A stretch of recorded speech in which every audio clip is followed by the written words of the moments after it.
Property code TPC the property code है। Basically TPC जो है वो रियल स्टेट में डील करती है। इनिशियली जो टीपीसी की शुरुआत थी वो थी as a document verification and legal suit filing. ये पीडीएल क्या है? पीडीएल सिस्टम में आ जाता है आपकी प्राइसिंग, बेंचमार्किंग जिसे हम कहते हैं कि किसी भी प्रॉपर्टी का सही रेट जानना। दिल्ली एनसीआर के अंदर हमसे कंसल्टेंसी लीजिए। Document verification this is the most optimum, or you can say that this is the most utilization of TPC that you can use। Document verification के लिए बहुत जल्द हमारा ऑनलाइन प्लेटफॉर्म आने वाला है जहाँ पे आप अपनी प्रॉपर्टी के डॉक्यूमेंट्स वहाँ पे डालोगे, वहाँ पे अपलोड करोगे, वहीं पे हम आपको रिजल्ट दे देंगे उस चीज़ के। अगर वो फ्रॉड है तो हम फ्रॉड उसको क्लियर कर देंगे। अगर उसमें कोई प्रॉब्लम है कि वहाँ पे कुछ बनना चाहिए नहीं बनना चाहिए, वो सारी चीज़ें हम ऑनलाइन क्लियर कर देंगे। पे लगाने से पहले 7,000 रुपये लगाने में कोई दुख नहीं, कोई दुख नहीं है। बिल्कुल 7 लाख रुपए जब फंस जाएंगे बहुत ज़्यादा दुख होगा। वो 1 साल की कमाई नहीं है, आपकी 10-5 साल की कमाई है। 7,000 रुपये आपकी 1 महीने की कमाई हो सकती है, पर ये है वो 7,000 रुपये की जो कमाई है वो आपको बचा देगी 7 लाख के स्कैम से। बिल्कुल। दोस्तों आज की वीडियो बिल्कुल खास होने वाली है आप सभी के लिए, क्योंकि आज एक नई फर्म और एक नई कंपनी जो प्रॉपर्टी के फील्ड में आप सभी के सामने आई है दिल्ली एनसीआर के अंदर, जिस कंपनी का नाम है टीपीसी। और आज की इस वीडियो में हमारे साथ दोस्तों टीपीसी जुड़ चुके हैं सर। और सर कैसे हो? मैं बढ़िया सर, आप बताइए। बहुत बढ़िया सर। तो सर सबसे पहले मैं जानना चाहता हूँ टीपीसी के बारे में। टीपीसी एक्चुअली में है क्या? सर टीपीसी, मैं उसका नाम जस्टिफाई करूँ तो TPC the property code. TPC the property code है। बेसिकली टीपीसी जो है वो रियल स्टेट में डील करती है। इनिशियली जो टीपीसी की शुरुआत थी वो थी as a document verification and legal suit filing. Currently बढ़ते हुए फ्रॉड्स को देखते हुए लोगों में जिस तरीके का आक्रोश है ज़मीन को खरीदने में, सबका सपना है अपना घर बनाने का। उस सपने को पूरा करने के लिए और एक नेक नीयत से काम करने के लिए टीपीसी आप सभी के बीच में है। तो मतलब इस बार बात करें कि जो मार्केट में हो रही स्कैम जिससे फैमिली फंस रही है, उससे कहीं ना कहीं उबारने के लिए कंपनी आई है। बिल्कुल सर। टीपीसी पहले जो मैंने अभी बताया आपको, आज से 3 साल पहले टीपीसी प्रॉपर्टी में डील नहीं करती थी, सिर्फ document verification and legal suit filing जो 2 पैरामीटर्स थे उसमें काम करती थी। आज की डेट में टीपीसी ऑन पैनल, जिसे हम टीपीसी पीपी के नाम से भी बोलते हैं, पैनल प्रॉपर्टी में हमारा ये आ जाता है कि जो प्रॉपर्टी हमारे पास लिस्टेड है। देखिए सर, हम खुला बोलते हैं इस चीज़ में, इसमें कोई डरने वाली और संकोच वाली बात नहीं है। हम इस चीज़ को ना खुला बोलते हैं कि जो प्रॉपर्टी हमारे पैनल पे लिस्टेड है हम उसे ही सेल आउट करते हैं। कुछ प्रॉपर्टी हमारी रहती है, कुछ प्रॉपर्टी हमारी नहीं है।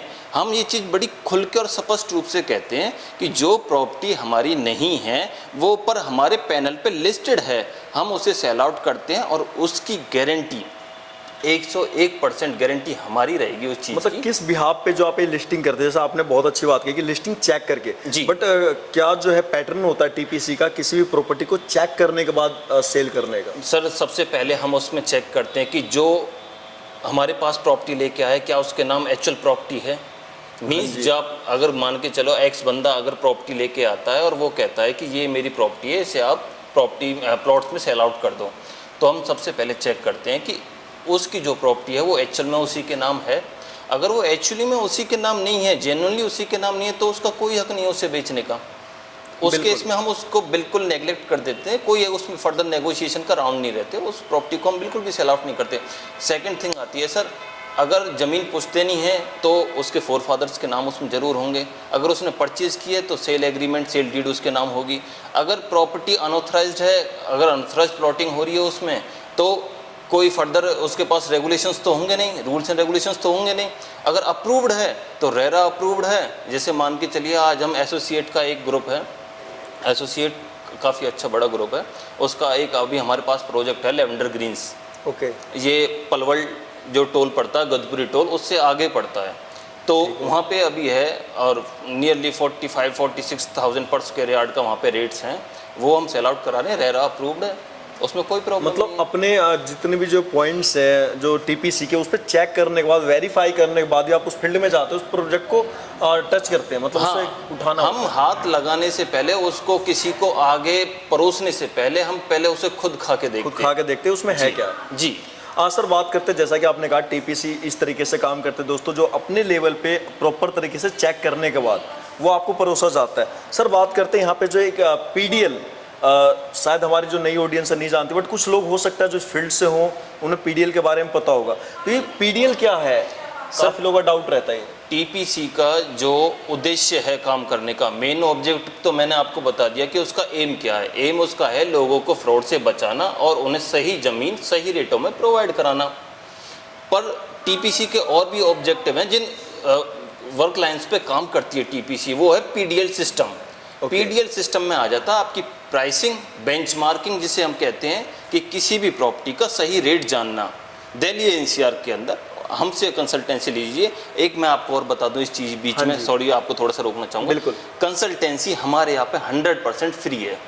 अगर दिल्ली एनसीआर के अंदर किसी को भी कोई प्रॉपर्टी के रिलेटेड सलाह लेनी है, हमसे कोई क्वेश्चन करना है, हाँ जी, वो बिल्कुल फ्री ऑफ कॉस्ट है। हम उसमें 0% चार्ज करते हैं, उसकी कोई फ़ी नहीं है।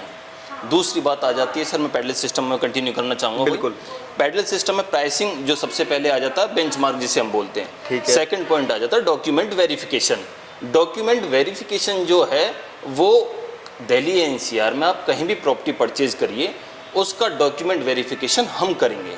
अच्छा, आप किसी से प्रॉपर्टी ले रहे हो डजेंट मैटर, आप किसको दे रहे हो डजेंट मैटर, बट आप उसके लेने वाले हो, आपको कोई प्रॉब्लम लगती है, किसी पॉइंट में आपको दिक्कत डर रहता है मन में, डर रहता है कि कोई पैसा फंस ना जाए, मेरी सारी जो आज तक की जमा पूंजी है वो कहीं ऐसी जगह ना फंस जाए जहां मैं उसे निकाल ही ना पाऊं, या फिर प्रॉपर्टी तो मैं ले ली, उन्हें प्रॉपर्टी भी दे दी, पर ऐसा ना हो 5 साल बाद वो प्रॉपर्टी टूट जाए, है ना। मुझसे वादे किए गए कि मैं रजिस्ट्री भी दूंगा, मोटेशन भी दूंगा, सिर्फ एक सेल एग्रीमेंट अब तक दिया है। उन चीज़ों के लिए, उन डर को ख़त्म करने के लिए document verification, this is the most optimum, और you can say that this is the most utilization of TPC that you can use, जिसका आप सही रूप से यूज़ कर सकते हो, वो है डॉक्यूमेंट वेरिफिकेशन। ये 2 तरीके से होती है, बीटीपी और ओटीपी। आपको मैं बता दूं, बीटीपी होती है बिफोर द परचेज, ओटीपी होती है ऑन द परचेज। बीटीपी होती क्या है, मैं वो भी डिस्क्राइब कर देता हूँ। बिल्कुल। बीटीपी में अगर इंसान सिर्फ बातचीत करके उस प्रॉपर्टी के बारे में सोच रहा है, उसे अभी परचेज नहीं करना चाह रहा, और हमसे सिर्फ इतनी सेवा लेना चाह रहा है कि उसे पहले जान लूँ प्रॉपर्टी है क्या, क्या उसके जो रेट बताए गए हैं वो सही हैं या नहीं है, तो उस केस में बीटीपी वेरिफिकेशन आ जाती है, जो टीपीसी इंडिया करती है। उसके चार्जेस थोड़े अलग हैं, उसके चार्जेस ओटीपी के मुकाबले कम हैं। ओटीपी जो वेरिफिकेशन है ऑन द परचेज, जब इंसान परचेज उसे करना चाह रहा है, हर हाल में उसे वो प्रॉपर्टी परचेज करनी है, तो उस केस में होता क्या है कि टीपीसी उस प्रॉपर्टी को आप नहीं खरीदते, फिर आपके ब्याह पे टीपीसी खरीदती है। एक तरीके से ये कहें कि नाम तो उतरेगी आपके, पर सारे लीगल वर्क जो हैं डॉक्यूमेंट वेरिफिकेशन से लेके registry till the transfer of property, जब तक आपके नाम प्रॉपर्टी ट्रांसफ़र होती है, उस सब चीज़ की गारंटी टीपीसी लेती है, हम लेते हैं उस चीज़ की गारंटी। हाँ सर, बात करें आपने एक सब, जैसे कि आपने बताया काफ़ी डीपली बताया, लेकिन काफ़ी सारे ऐसे हमारे क्लाइंट हैं जिनको मतलब एक सिंपल शब्द में मैं जानना चाहता हूँ इस चीज़ को कि अगर मैं प्रॉपर्टी लेने जा रहा हूँ, XYZ कोई भी डीलर है जी, तो मैं वहाँ से आपको वो कौन सी चीज़ें प्रोवाइड करनी होगी जिससे कि वो वेरिफिकेशन हो सकता है एटलीस्ट, क्योंकि ऐसा तो नहीं कि मैं सीधा कहूँगा सर एक्स डीलर से मैं प्रॉपर्टी ले रहा हूँ, तो सीधा तो मुझसे आप बता नहीं सकते भाई हाँ और ना में जवाब नहीं हो सकता, तो कुछ डॉक्यूमेंट्स नीड होती है जो कि लेना होगा, वो थोड़ा एक लाइन में डिस्क्राइब करें। मैं ये कहना चाहूँगा, जितने भी जो बायर्स हैं, जितने भी लेने वाले हैं प्रॉपर्टी, एक नॉमिनल डॉक्यूमेंट है, कुछ ज़्यादा बड़ी चेन नहीं लेनी। जिस बंदे से आप ले रहे हो पहले तो उससे ये चेक कर लो वो कौन है क्या नहीं है। अगर नॉर्मली एजेंट है और अपने आप को ये कह देता है कि मैं तो सिर्फ एजेंट हूँ, प्रॉपर्टी मेरे नाम नहीं है, तो वो 50% सच बोल रहा है। सच बोल रहा है। आज की डेट में 90% जो हैं अपने आप को ये क्लेम करते हैं कि हम इसके ओनर हैं, although they are not the owners, वो कभी भी किसी हाल में ओनर है नहीं। वो ये क्लेम करते हैं कि सिर्फ हम इस चीज़ के ओनर हैं, और agreement to agreement sale out करते हैं, रजिस्ट्री जेन्युइनली जिसके नाम है उससे कराते हैं। ये केस एक तरीके से फ्रॉडेंटल का केस ही माना जाएगा। अगर सामने वाले को इस चीज़ के बारे में पता नहीं है, पता है तो देखो सब कुछ एग्री है, बिल्कुल, है ना, उस केस में कोई प्रॉब्लम नहीं है। तो अगर जिससे आप परचेज कर रहे हो पहले तो एक बार ये क्लियर कर दो कि उसके नाम प्रॉपर्टी जेन्युइनली है या नहीं है। अगर उसके नाम प्रॉपर्टी नहीं है तो किसके नाम है ये चीज़ वो बता देता है, तो उससे ये कह दो कि उस जिसके नाम है वो प्रॉपर्टी कॉपी, वो कॉपी दे दे, बस कॉपी, बस वो एक सिंपल कॉपी हमें दे दे। उसके बेस पे हम ये बता देंगे कितनी इसके पास प्रॉपर्टी बची हुई है, कितनी सेल आउट हो चुकी है, कितनी इंतकाल इसमें चढ़ चुकी है, कितनी की मोटेशन हो चुकी है, कितनी मोटेशन पेंडिंग है। ऐसा हो जाता है। एक 100 गज की प्लॉट को 5 बार बेचा जा सकता है। कैसे? ये मैंने अक्सर देखा है, काफी कमेंट्स आती हैं जी कि सर एक जमीन है, मान लो मैं कहता हूँ कोई 1000 गज का प्लॉट है जी, और मैंने कई बार सुना भी मार्केट में इस तरीके की भाई उस 1000 गज को 10,000 गज तक बेचा जा चुका होता है। हाँ। बट ये कैसे, हाउ कैन इट पॉसिबल कि इस तरीके से कुड बी पॉसिबल सर। सारे लूप होल्स इंडियन सिस्टम ने दे रखे हैं और उसके तहत लोग फ़ायदा उठाते हैं और फ़ायदा उठा रहे हैं, उठा भी रहे हैं इस टाइम। बिल्कुल, एक 100 गज की प्रॉपर्टी को, एक 100 गज के प्लॉट को, 100 स्क्वायर यार्ड को आप 5 बार बेच सकते हो, 10 बार बेच सकते हो, तब तक बेच सकते हो जब तक वो इंतकाल में रजिस्टर्ड नहीं हो सकता। मतलब रजिस्ट्री हर बार हो जाएंगी उसकी। हाँ, अब मैं आपको एग्जाम्पल के तौर पे बताता हूँ। हाँ जी। अगर मेरे 4 फादर्स के नाम जमीन थी, हाँ जी, वो अब मेरे नाम आनी है ऑटोमेटिकली, क्योंकि मैं उनका बायोलॉजिकल सन हूँ। अगर वो प्रॉपर्टी किसी और के नाम जाती है तो उस जो चेन है, एंसेस्ट्रल चेन है, चली आ रही है, उसमें नाम आना जरूरी है। अच्छा। अब जब तक रजिस्ट्री कुछ नहीं है। अच्छा। रजिस्ट्री में सिर्फ स्टैंप ड्यूटी सरकार के पास चली गई, सरकार ने उस जमीन को देख लिया कि हाँ ये बिक चुकी है, पर आपकी जमीन में उसका नाम बोलना, मतलब कि आप भी एज अ बायोलॉजिकली उसमें नाम बोलना, आप मेरे 4 फादर्स के, मेरे फादर के आप बच्चे नहीं हो, फिर भी आपका नाम बोलना उसमें, उस चीज के लिए एक पेपर होता है मोटेशन बायोलॉजिकली वर्ड है। मोटेशन का मतलब बदलाव होता है। हाँ, जीन, अगर जीन में कोई चेंज होता है तो उसे मोटेशन ही कहते हैं, है ना।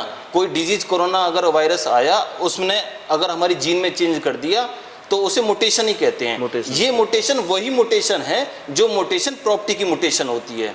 मोटेशन मतलब आपकी चेन में चेंज आना। आपकी चेन में चेंज कब आएगा? जब वो इंतकाल चढ़ जाएगा। ओके। तो वो जब तक नहीं हो रहा तो उसे आप कितनी बार सेल आउट कर दो, कोई फर्क नहीं पड़ता इस चीज का।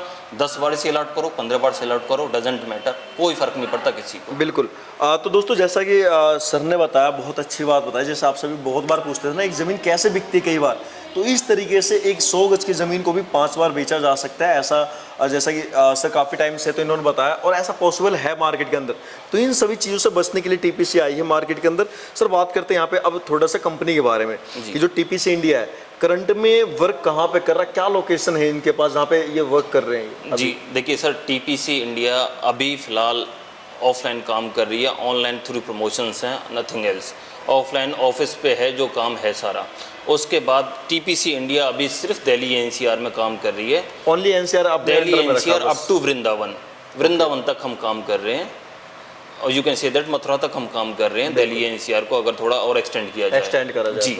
इसके बाद सर हमारा जो आगे विज़न है, जो 2026 का हमारा है, 2026 का जो हमारा विज़न है, वो पैन इंडिया एक्सपेंशन का है। डिफरेंट लोकेशंस पे, डिफरेंट साइट्स पे अपना ऑफिस सेटअप करना और इसे ऑनलाइन लेके आना।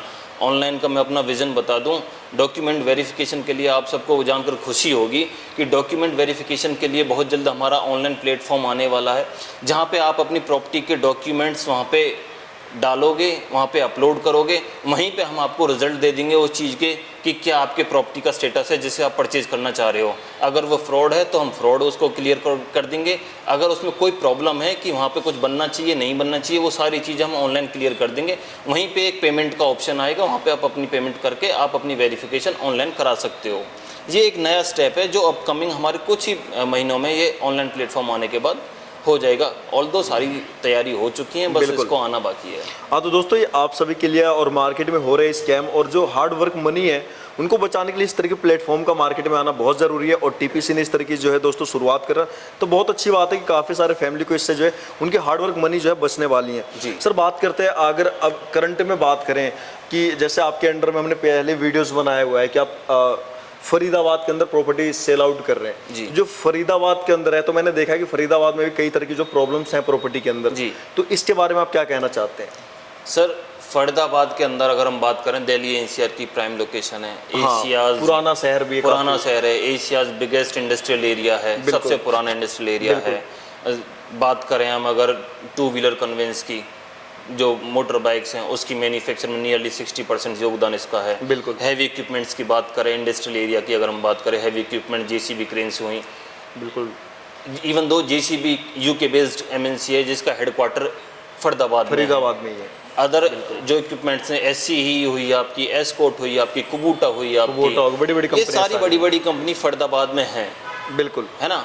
और अगर हम बात करें एग्रीकल्चरल इक्विपमेंट की, वो इंडिया के 80% जो ट्रैक्टर्स हैं वो इधर मैन्युफैक्चर होते हैं फरीदाबाद के अंदर, है ना। तो इंडस्ट्री की तो यहाँ पे कोई कमी है नहीं। एमएसएमई रजिस्ट्रेशन में मुझे लगता है हरियाणा सबसे ऊपर हो, हरियाणा में फरीदाबाद सबसे ऊपर है, और दिल्ली में भी एनसीआर में सबसे ऊपर फरीदाबाद होगा एमएसएमई रजिस्ट्रेशन छोटे लघु उद्योग में। तो कमी यहाँ पे प्रॉपर्टी की है नहीं। लोग दिल्ली एनसीआर से पूरे से आगे फर्दर शिफ्ट ऑन हो रहे हैं। कोविड में देखने के बाद लोगों की समझ में आया कि दिल्ली में रहना कितना हानिकारक है। लोग अदर जगह पे मूव ऑन कर रहे थे। फरीदाबाद में भी इसी तरीके से माइग्रेशन हो रहा है, क्योंकि इंडस्ट्री है, सारी कुछ फैसिलिटीज़ यहाँ पे अवेलेबल हैं, लोग आ रहे हैं। लोगों को अभी आज की डेट में जो मैंने प्रॉब्लम देखी है, जिसके थ्रू मैं आपके थ्रू बताना चाहता हूँ, जो बात है जेन्युइनली, वो ये है कि लोग यहाँ पे इन्वेस्ट कर रहे हैं। बिल्कुल, जो इन्वेस्ट कर रहे हैं बड़े लेवल पे, वो इन्वेस्ट कर रहे हैं अच्छी तरीके से, सब कुछ देख भाल के। छोटे जो मध्यम वर्ग और जो पुअर फैमिलीज हैं, जो चाहते हैं कि अपना एक घर हो जाए, रेंट से मूव हो जाए, हो जाए। हाँ, जो दिल्ली के रेंट से हम मुक्त हो जाएं, फरीदाबाद के रेंट से मुक्त हो जाएं, और एक छोटा सा घर हमारा अपना आशियाना हो जाए, बिल्कुल अपना, जहाँ हम किराया ना दें और हमें काम करने के लिए ज़्यादा दूर भी ना जाना पड़े, यहीं काम हो जाए। जायज़ बात है। दिल्ली एनसीआर कोई छुपी हुई जगह नहीं है। दिल्ली एनसीआर में सबको पता है, इतनी सारी कंपनियां हैं यहाँ पे काम करने के लिए। लोग बाहर से आते हैं, बिल्कुल, पूरे इंडिया से अगर काम करने के लिए लोग आते हैं। वैसे भी दिल्ली कैपिटल सिटी है, सबको आना पड़ता है कभी ना कभी बार अपनी ज़िंदगी में यहाँ पे। बिल्कुल काम करने के लिए भी एक्चुअली बहुत बड़ा, बिल्कुल सर, किसी चीज़ की कमी नहीं है। टूरिज्म के लिए भी बहुत फेमस है दिल्ली, बिल्कुल, है ना। तो जो अभी सामने आ रहा है, जो देखने को लग रहा है, वो ये कि सब कुछ सही चल रहा है, प्रॉपर्टी में कोई वो नहीं है, किसी में कोई दिक्कत नहीं है। दिक्कत हो रही है सर, जो आज की डेट में 90% जो बैठे हैं ना, वो लोग अगर सही तरीके से काम कर लें तो कुछ भी गलत ना हो। दिक्कत क्या है कि 6 लाख 7 लाख रुपए किसी का बजट है, वो अपनी आत्मा को समेटे हुए अपना पूरा तरीके से जोड़ लगा के एक प्रॉपर्टी यहाँ पे खरीदता है। वो कहता है जीपीए पे करा दो, रजिस्ट्री पे करा दो, ये तो चलो मैं बाद में डिस्कस करूंगा और आपके साथ, पर उससे पैसा ले लिया जाता है, कोई जगह नहीं दी जाती, जगह भी दे दी जाती है तो 3 साल बाद उसे खाली करवा दिया जाता है। क्यों करवा दिया जाता है? क्योंकि उसके पास कोई डॉक्यूमेंट्स नहीं है ना। आप डॉक्यूमेंट उसे दे रहे हो, तो इस चीज़ को रोकने के लिए थोड़ी सी मन में था कि ये गलत हो रहा है। आपने दिखा दिया होडल में, इधर फरीदाबाद में दे दिया आपने, सीकरी से आगे उसे कुछ नहीं पता। सीरियसली आप इस बात को न यकीन मानो, बहुत सीधे होते हैं, बहुत सीधे होते हैं सर। मैं ग्रेजुएट हूँ, I am engineer by profession. अगर मैं खुद भी उसे पढ़ने बैठूँ ना तो मेरी भी समझ में नहीं है, क्योंकि उसमें पर्शियन और उर्दू लैंग्वेज है वो रिटर्न होती है। आप नहीं पढ़ सकते उसे, आपको नहीं पता कौन सा रकबा लगता, कौन सा मरबा लगता है उसका, आप नहीं बता सकते उस प्रॉपर्टी को। इस प्रॉपर्टी की वेरिफिकेशन के लिए टीपीसी आपके बीच है। इसी प्रॉब्लम को सॉर्ट आउट करने के लिए हम आपके बीच हैं। हमें बताइए कहाँ आप ज़मीन ले रहे हो, कहाँ हम ये नहीं कह रहे हमसे लीजिए, और हम तो खुद इस बात को कह रहे हैं कि प्रॉपर्टी हमारे नाम लिस्ट नहीं है। हम पहले ही कह देते हैं क्लियर है कि हमारे नाम प्रॉपर्टी है नहीं, दूसरे की प्रॉपर्टी है, जिसकी है पर उसकी ज़रूर वेरिफिकेशन हमने की है और आपको भी वेरिफिकेशन करा देंगे। आप कहीं प्रॉपर्टी ले रहे हो, डजेंट मैटर आप कहाँ पे ले रहे हो, बट बात सारी ये है कि उसकी वेरिफिकेशन बहुत ज़रूरी है। 7 लाख रुपए लगाने से पहले 7,000 रुपए लगाने में कोई दुख नहीं है, कोई दुख नहीं है, बिल्कुल। 7 लाख रुपए जब फंस जाएंगे बहुत ज़्यादा दुख होगा। वो 1 साल की कमाई नहीं है, आपकी 10-5 साल की कमाई है। 7,000 रुपये आपकी 1 महीने की कमाई हो सकती है, पर ये वो 7,000 रुपये की जो कमाई है वो आपको बचा देगी 7 लाख के स्कैम से। बिल्कुल सर, अगर बात करें अगर हमारी फैमिली को अगर आपसे एडवाइस चाहिए, जैसे आपने कहा फ्री है, कोई पैसा आप नहीं कर रहे, कंसल्टेंसी बिल्कुल फ्री ऑफ कॉस्ट है, जो कि दोस्तों आपके लिए बहुत बढ़िया एक प्लस पॉइंट है। अगर विजिट करना है, आपसे मिलना चाहते हैं, कोई हमारे क्लाइंट है जो बल्क में या फिर कोई छोटा प्लॉट ही ले रहे, तो आना कहाँ पे होगा, एग्जैक्ट एड्रेस क्या है? सर फर्स्ट ऑफ ऑल हमारे मोबाइल नंबर्स, लैंडलाइन नंबर्स आपको अवेलेबल हैं सारी साइट्स पे, इस पे वीडियो पे के थ्रू आपको पता चल जाएंगे। सेकंड थिंग इज़ दैट आपको आना, हमारा ऑफिस रजिस्टर्ड ऑफिस है, उस पर विजिट करना है। टीपीसी इंडिया के नाम से, टीपीसी इंडिया के नाम से पिलर नंबर 693 वॉलेट लाइन है दिल्ली मेट्रो की, जो है दिल्ली से फरीदाबाद के लिए लास्ट स्टेशन पर ये जो है राजा नाहर सिंह बल्लभगढ़ के नाम से मेट्रो स्टेशन है, ये वाली लाइन है। Pillar number 693 Badkal metro station के पास हमारा ऑफिस है। आप आइए, विजिट करिए, अपनी कंसल्टेंसी है, जो भी आपकी क्वेश्चन क्वेरीज हैं वो डिस्कस कीजिए। 99% चांसेस हैं हम उसको सॉल्व कर देंगे, 1% हो सकता है हमसे भी गलती हो जाती है। हालांकि अब तक ऐसा केस आज तक कभी हुआ नहीं है। 100% जिसके क्वेश्चन थे वो क्लियर किए हैं, आगे भी करेंगे और अवेयर करने के लिए आपके लिए बैठे हैं। सर प्लीज़ आप ग्राहकों को मैं ये ज़रूर कहना चाहूँगा, जागो ग्राहक जागो जो मुहिम है ना सरकार की, उसे सीरियसली लो। ऐसा नहीं है कि सब कुछ पैसे से मिल रहा है, कुछ चीज़ें फ्री से मिल रही हैं, उसको ले लो, उसका यूज़ करो। हाँ तो दोस्तों वीडियो पसंद आई हो तो लाइक शेयर बिल्कुल करें और कंपनी को दोस्तों ज़्यादा से ज़्यादा लोगों तक पहुंचाएं जिनके साथ स्कैम हो चुका है या फिर वो अब हिम्मत नहीं कर रहे लेने की, बट इस तरीके की वीडियो शेयर करके आप एक अच्छा काम कर सकते हैं। हाँ। और मिलते हैं इस तरह के और वीडियो लेकर आप सभी के साथ। मैं एक चीज़ इसमें और क्लियर कर देता हूँ, हमारा तीसरा पॉइंट जो लीगल सूट फाइलिंग था वो रह गया था।